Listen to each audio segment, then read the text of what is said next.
So here we are, episode 2. I promised myself I was going to be consistent. Consistent for me and consistent because who knows who might need to hear what I have to say. So here we are, episode 2 of I Can't Make This Stuff Up. Today is really about pushing through. It's Friday, and this week has been long. A real roller coaster of emotions, heavy, tight, and draining. I watched 2 of my friends go through very traumatic situations this week. Not just things that affected them, but their children. One friend was in an accident with her daughter, and they both walked away with injuries. Another friend's son went through something so serious that it had all of us praying, crying out to God for healing. And even though it wasn't happening to me and it wasn't happening to my kids, it didn't change the fact that it was happening to people I love.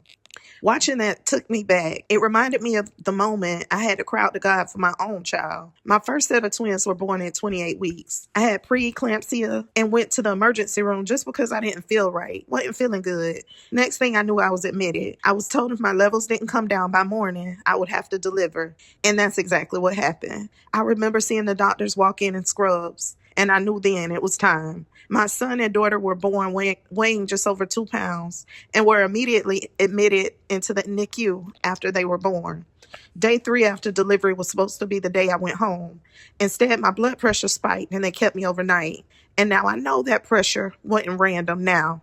They came and got me in the middle of the night and told me something wasn't right with my son. I'll never forget standing in that NICU. My baby was so small. He had tubes everywhere, and a nurse was working on him with a look on her face I'll never forget. And then the doctor came in and said to me that I needed to call my family because he probably wasn't going to make it. And I remember thinking, what do you mean he's not going to make it?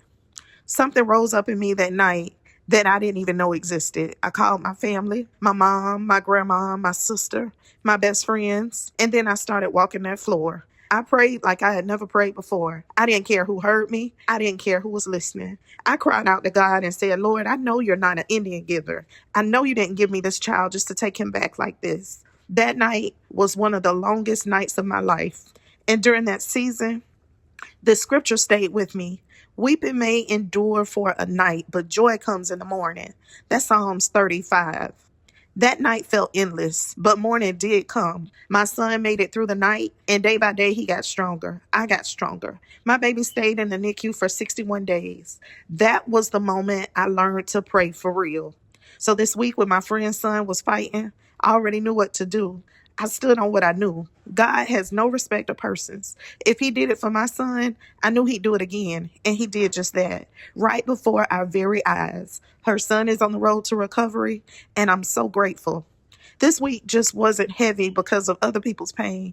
It was heavy because life is heavy right now for a lot of us.